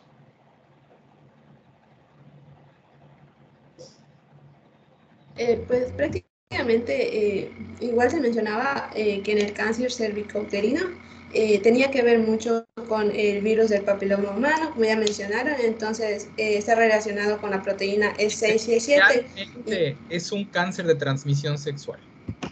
Sí. Entonces la E6 es la que promueve la degradación, como ya se mencionó igual, de la P53 y que promueve entonces la E7, inactiva en realidad la proteína hace otra función y es la de inactivar la proteína de la rinoblastoma. Entonces la degradación de la P56 en sí va a ser la responsable de la activación de la angiogénesis en este caso, a través de obviamente de la producción del factor de crecimiento endotelial. Y pues igual la regulación de una baja, de un potente inhibidor de la angiogénesis, que sería la se me fue el nombre, trombofosfamina, no me acuerdo el nombre muy bien, pero igual que era un inhibidor, entonces ambas circunstancias van a hacer que se facilite la angiogénesis en sí. Que es un factor clave en el crecimiento tumoral. Es tan clave eso, otro ejemplo de la pediatría. Hay niños que desarrollan retinoblastoma. La retina es peculiar en el sentido de que toda su irrigación viene de un solo vaso terminal, que es la arteria central de la retina. Entonces, hay pacientes que desarrollan retinoblastoma y que crece tan rápidamente que se muere, que se isquemia. Crece tan rápidamente que se isquemia solo. Entonces, el mismo tumor, por su rápida tasa de replicación, acaba por no tener flujo sanguíneo suficiente y morirse. Y el retino se entera uno que esto ocurrió porque cuando hace la exploración del ojo de un paciente que tiene un ojo que no está viendo muy bien o estrabismo o lo que fuera, lo revisa y encuentra estos cambios proliferativos con involución y cicatrización y asume que se trata de retinoblastoma. Se ha observado esto en algunos cánceres. Esto es rarísimo, tiene que ver con la forma en la que se irriga el tumor y en la forma en la que se irriga la retina, pero para que vean cómo es crítico, ¿no? Pero es la capacidad de formar vasos de neoformación a la velocidad adecuada es uno de los elementos que permiten el crecimiento tumoral o el crecimiento de las lesiones metastásicas. ¿Sale? Ya acabamos con angiogénesis, ¿verdad?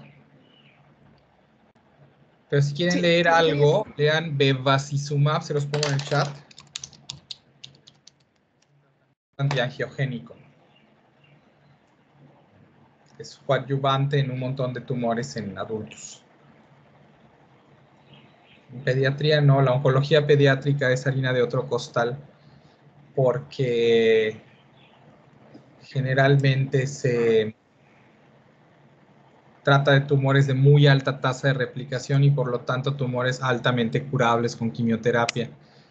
En cambio, en el adulto estamos hablando de tumores de tasas de replicación más lentas y por lo tanto menos lábiles a quimioterapia y además más mutados los tumores de adulto que los tumores pediátricos y por lo tanto con más mecanismos de resistencia y con más dificultad para ser curados. En cambio, aunque sean metastásicos, los tumores pediátricos, no todos, pero muchos, no sé, linfoma de Hodgkin etapa 3 o 4 tiene alta tasa de curación, tumor de Wilms tiene una tasa de curación arriba del 80% aunque sea avanzado, los tumores germinales igual 80-85% aunque sean avanzados, es diferente, estamos hablando de mecanismos diferentes de generación del cáncer, de menos daño genético en su conjunto y de más alta tasa de replicación que los hace más lábiles a los efectos de quimioterapia. En 10 minutos, porfa. Biología de las metástasis, porque tengo que devolver esta computadora. Mi hijo tiene clase a la 1. Creo que lo más importante de las metástasis es que es el principal riesgo del cáncer. No sé si han llegado a ver la serie de Breaking Bad, que de hecho buscando hay una copia que se llama Metástasis como tal. El protagonista tiene mucho miedo de las metástasis y se orilla a vender droga y todo eso. Entonces hay que considerar que uno de los mayores riesgos de cáncer son las metástasis. Claro. Entonces, ¿qué es una metástasis? Se podría definir someramente como el proceso de depósitos tumorales secundarios a distancia de un foco primario. Por ejemplo, un foco primario en el cérvix que se deposita como tumor secundario, ya sea en el pulmón, en estructuras pélvicas, demás. Entonces, ¿cuál es la biología de las metástasis? En el artículo que revisé, habían 7 pasos, que de hecho aquí incluiría lo de disociación de la membrana y... No disociación de la membrana, disgregación de tumor primario, primitivo o foco primario. Ajá, eso de la disgregación es un elemento central, porque las células están pegadas y tiene que haber esta capacidad, están unidas de alguna manera, formando el tejido, por eso se llama tejido, ¿no? Pero se destejen o se desentretejen y se disgregan para poderse ir a otro lado. Entonces, hay mecanismos que permiten la disgregación de una célula de sus hermanitas, cosa que no debería de ocurrir, porque tú no vas a tener páncreas en otro lugar, tejido pancreático en otro lugar que no sea el páncreas, ¿no? Entonces, las células están entretejidas y se quedan limitadas en donde tienen que estar, pero estas células neoplásicas, dentro de las nuevas habilidades que tienen, adquieren en algún punto en su camino de mutaciones la capacidad de disgregarse o destejerse. No existe la palabra, pero creo que ilustra muy bien el fenómeno, salirse del tejido y irse a tejer a otro lado. Síguele. Sí, así es. Y pues una vez se separa el tejido que mencionó el maestro, que es como el foco primario del tumor, va a empezar a degradar la matriz extracelular. ¿Cómo lo va a hacer? A través de diferentes proteasas, que ahorita, les hice una tablita, ahorita se lo muestro.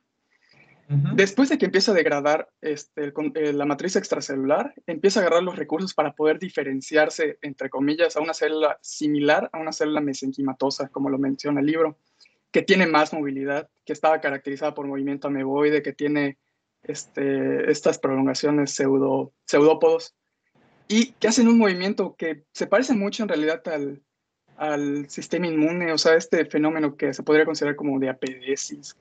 Sin embargo, no lo hace de maneras tan refinadas, y el artículo que revisé mencionaba que mientras los cánceres menos invasivos destruyen membranas basales con menos como, no sé cómo describirlo, de manera menos violenta, los cánceres muy agresivos destruyen membrana basal como ningún otro.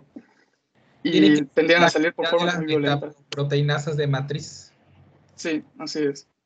Y pues uno de los siguientes pasos era pues o meterse en el sistema venoso para empezar a proliferar en los vasos, o meterse en los linfáticos.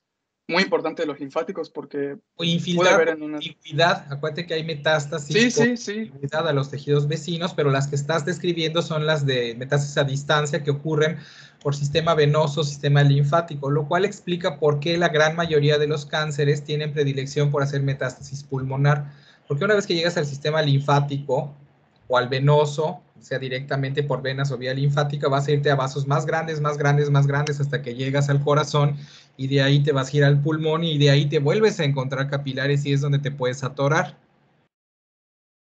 Sí, así es. Eso y de hecho, creo que un ejemplo de metástasis por continuidad, o sea, por contigüidad, sería el que vimos, el de cáncer cervicuterino, que en las primeras etapas de metástasis se tiende a esparcir en los 2/3 superiores de la vagina. Claro. Y también la infiltración de ganglios, por ejemplo, en cáncer de mama, que cuando tienes cáncer de mama van y te checan los ganglios de la axila, es porque el drenaje linfático pasa por ahí, y entonces es otro sitio de relevo en donde encuentran capilares en donde se pueden atorar, salirse otra vez por esta misma función de diapédesis y extravasarse y quedarse en el parénquima del nuevo tejido, y de ahí volver a crecer. Sí. Una vez, bueno, hablando de los tumores que se esparcen a distancia, una vez que identifica un tejido, porque además los tumores no son inteligentes, por supuesto, pero son una maquinaria relativamente bien hecha para invadir. Entonces, los tumores tienen receptores para factores quimiotácticos dependiendo de lo que quiera el tumor o las necesidades del tumor. Es por eso que distintos cánceres celulares, ¿no? Sí, exactamente. Hay hechos que son más propicios que otros. Sí, así es. Y pues, según los receptores de membrana que tenga, va a meterse otra vez, que puede ser a través de diapedesis o a través de la destrucción de la membrana basal de una manera muy como brusca, se meten al tejido que quieren invadir y ahora sí empiezan todo el proceso de crecimiento proliferativo aberrante, angiogénesis y la destrucción en general de, pues, de órganos o impedir funciones Claro. importantes. Y lo que dices, el hecho propicio para el tumor de acuerdo a su linaje celular de origen es interesante porque, por ejemplo, los tumores de hueso tienen predilección por la metástasis pulmonar y los tumores pulmonares tienen predilección por las metástasis óseas, ¿no? Eso quiere decir que el medio ambiente guarda similaridades, que escapan mi comprensión, por cierto, ¿no? Que hace que las células de uno de los órganos se encuentren cómodas en el otro. Por eso hueso se va a pulmón y pulmón se va a hueso. Sí, y finalmente, pues, si el tumor sigue mutando, crece mucho, tiene diferentes como líneas de división, puede llegar un momento en el que el clon ya puede evitar las defensas del huésped. Eso también es importante porque ahí ya se... Nuevo tumor estable. Sí. Entonces, ¿cómo sabían a veces más temprano y a veces más tarde, dependiendo de qué tan mutada está la célula y cuál es el linaje del tumor del que estamos hablando? Pero nosotros no sabemos cuándo ocurrió y esta es la razón por la cual das quimioterapia a los pacientes, aunque sus estudios salgan libres de tumor, porque el hecho de que no salga nada en un estudio no significa que el paciente no tenga algo microscópico que haya ocurrido. Y esto es lo que fundamenta que aunque tú tengas una resección tumoral completa, si ya hay evidencia de que el tumor primario ya permeó a vasos sanguíneos, pues mejor le das quimio. Oiga, pero la resonancia está limpia y la tomografía y el PET y la gammagrafía, no importa, le tenemos que dar quimio. Oiga, pero no tengo tumor. No, a ver, aguántese. No tiene usted tumor visible por medios de imagen, pero no sabemos si existe o no existe enfermedad no medible o mínima residual, y esto es lo que se trata con la quimioterapia, aunque quites el tumor primario. Esa es la razón que fundamenta el tratamiento de quimioterapia en tumores completamente resecados, porque no sabemos si este mecanismo no ha ocurrido ya. Así es. Y pues otras cosas que vi en el artículo eran unas características como que principales de los tumores, y era la capacidad de la adhesión celular. Y nos decía, decía el texto que revisé, que las células tumorales, y como si fuera selección natural, que no sé si se considera selección natural, tienen que tener un equilibrio de adherencia entre no separarse demasiado de los tumores y no separarse poco.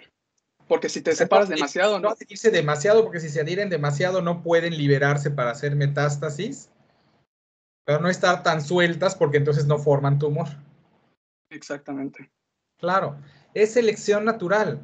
Acuérdate que el problema es que toda la vida nos han enseñado que la selección natural obra en especies, pero no obra en especies. La selección natural obra en genes. Que se lean The Selfish Gene de Richard Dawkins. Él explica eso. O el gen egoísta, creo que está traducido al español. Explica la selección natural en función de genes. Claro que Darwin, ¿qué más iba a saber?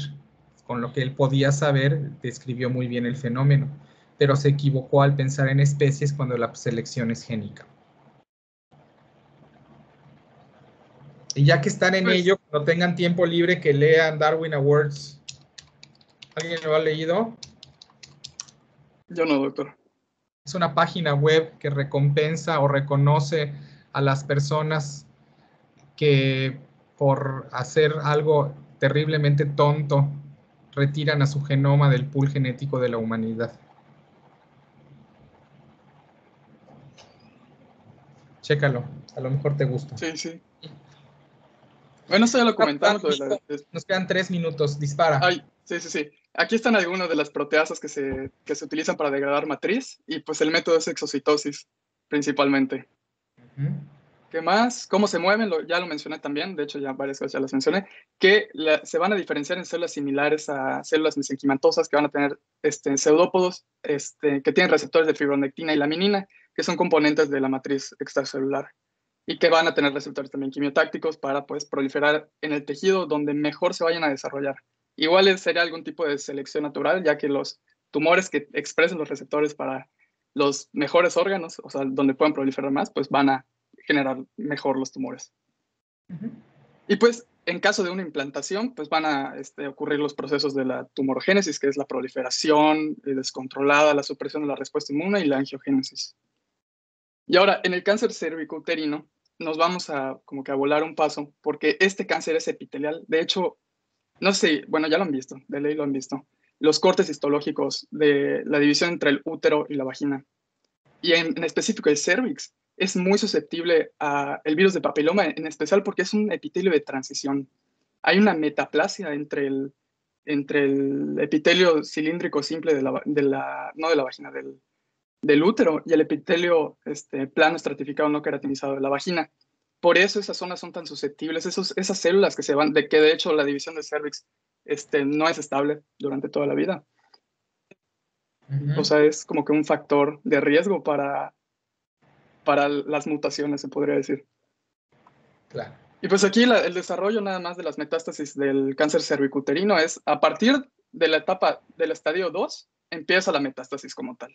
Todo lo anterior es crecimiento del tumor y según sus características anatómicas.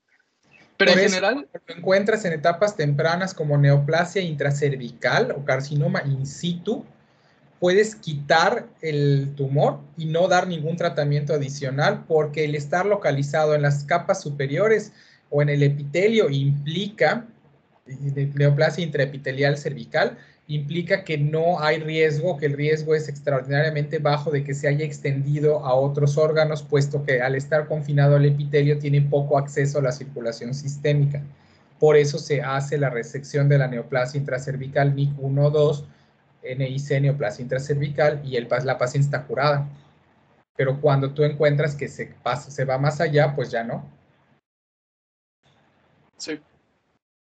Y pues el desarrollo, en el artículo que encontré decía esto, pero también en otro decía que era un poco diferente el desarrollo en mujeres jóvenes y mujeres un poquito mayores, que normalmente las mujeres mayores tendían a desarrollar un cáncer que se extendía hacia el útero, que se denominaba como endofítico, si no me equivoco.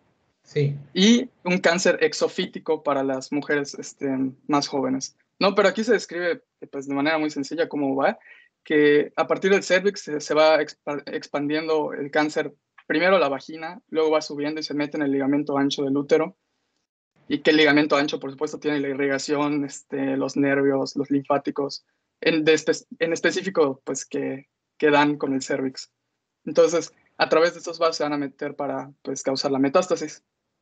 Y pues primero, lo que mencionaba es que primero se iban a ir hacia arriba, lo que podría causar la compresión de los ureteros y que probablemente podría causar hidronefrosis, o la invasión hacia abajo que podía dificultar el paso de la orina, por ejemplo, en la uretra o directamente o sea, la proliferación de cáncer hacia la vejiga o hacia el ano. Y pues uno de los tejidos favoritos, pues la verdad en el artículo mencionan mucho, pero a mí me llamó la atención el hepático, que son estas masas, que es el método que menciona el maestro, la tomografía por emisión de positrones, probablemente por un hidrocarburo marcado reactivamente. Es glucosa. Sí. Carbohidrato, porque hidrocarburo hace referencia a gasolina. Perdón, carbohidrato. La pared posterior de la vejiga, que es esta como cosita que se ve aquí. Ajá, aunque es por contigüidad. Por contigüidad. Y en general, pues, las extensiones al parámetro, que parámetro se refiere, pues, al ligamento ancho del útero. Ajá. Que ese también sería prácticamente por contigüidad. Bueno, no, porque ya estaría entrando el vaso sanguíneo, ¿verdad? Claro.